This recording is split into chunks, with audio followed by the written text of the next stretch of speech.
right, so the main character is her name is Greta Wells, and her present day is 1985. It's sort of, you could think of it as a time travel novel, although that would be confusing because you would think she's traveling back in time and meeting her grandmother and, like Back to the Future kind of thing. And that doesn't happen. She's going to alternate universes in which everything is the same, but it's just the era in which it's set is different. But her time is 1985, and she's having a really bad year. Her twin brother, Felix, who's gay, has died of AIDS, and she's talking here about her boyfriend of 10 years, Nathan. You drink beer before reading, and then... The man I lived with but never married, my Dr. Michelson, a smart and gentle man, smiling in a red-brown beard and glasses, long, narrow face lined with worry at the eyes below a receding, heart-shaped hairline. When we first met, I'd always thought of Nathan as an older man, but after I turned 30, the truth dawned on me that he was only 8 years older, and that as time went on, the gap would close until we were both equally old. And the revelation came with a sadness that I would lose something I had on him. At 40, he had a slightly sad, pleasantly smiling demeanor that led people to say, "But you're so young." What they meant was that he had not grown bitter. He always closed his eyes and smiled at that remark. I suppose it's because he was what he'd always said he would be. He was a doctor, loved by a woman. He lived in Greenwich Village. You could sum up his personality by the phrase he spoke so soothingly at every difficult occasion in our courtship: "I leave it to you." Somehow it was the antidote to all my fears. Was I spending too much time with Felix and not enough with him? I leave it to you. Should I stay late at work or attend his mother's party? I leave it to you. That phrase drained me of worry. I loved him for it. He became my companion for 10 years. In those last months of Felix's life, however, Nathan was a ghost I could not see. I ignored him and brushed him aside, and for a while he understood. And then he did not understand. He was so kind, but when crossed, he could just as easily be cold. And then I lost him. Just a few months after Felix's death, I discovered he had taken a lover. I followed Nathan one evening and found myself before a brick building, the zigzag smile of a fire escape, seeing the silhouettes of my lover and his young woman. Who knows how long I stood there? How long does one stand before a scene of dread? It had begun to snow in tiny dust flakes, and this lengthened how the light fell from the window onto the street. I will always wonder if I did the right thing.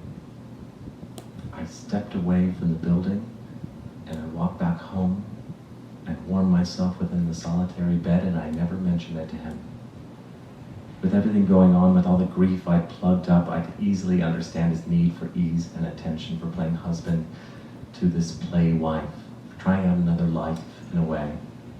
And I said to myself, he'll come home to me, not her.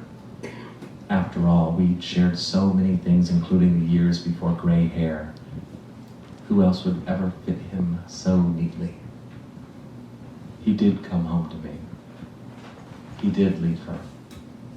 I know it because one night, a few weeks later, when I sat in Patchen Place reading a book while white bean soup simmered on the stove, he came home, streaked with rain, his face very red and puffy, and something distant in his eyes as if he'd witnessed a murder, beard gleaming with droplets.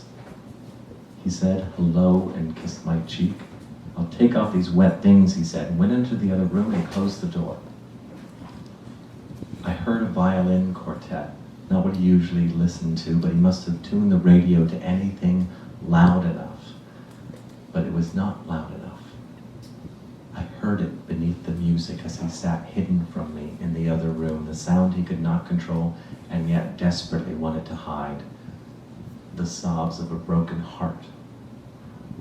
In some scene I can barely imagine, he had said some final farewell and kissed her, made love some final time, and pushed his way out the door as she sought for the right thing to say, the thing that would make him stay there, make him leave me instead of her. He held the doorknob with one shaking hand. They stared at each other. Did he cry yet? For she did not find the words. And here he was, sitting in the other room, sobbing like a boy, violins dervishing around him. And here I was in my chair with my book and the big brass lamp casting a hoop of gold across my lap, knowing what he had done, wanting to tell him that I was angry and hurt and grateful. The violins made their bumpy way down the octave. And after a while, Nathan came out of the room and said, "Do you want a drink? I'm making one for myself, a whiskey." There with the grief so plain on his face. How many weeks, months had it been? How many phone calls, letters, nights had he given to her? Over like that, like breaking a neck.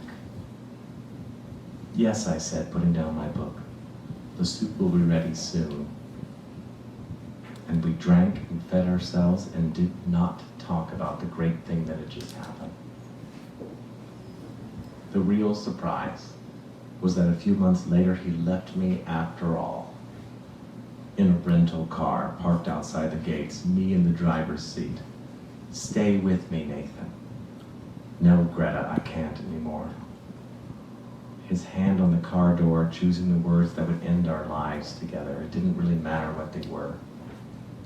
I picture myself at that dire moment, pale in the streetlight, tears caught in my nearly invisible lashes, red hair recently cut short in a last bid for change, lips parted as I tried to think of anything left to say.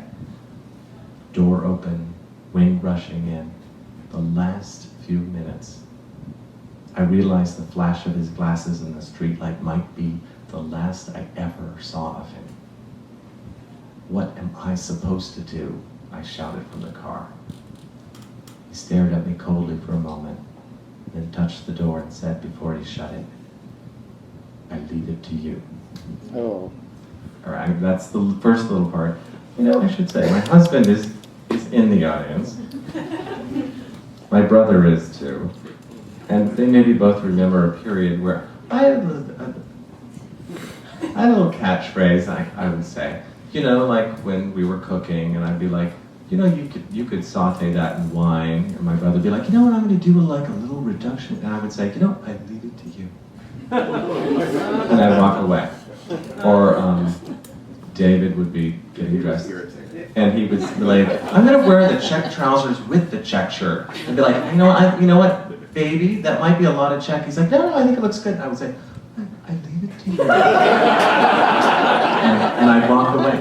And it really irritated people. So I made it immortal.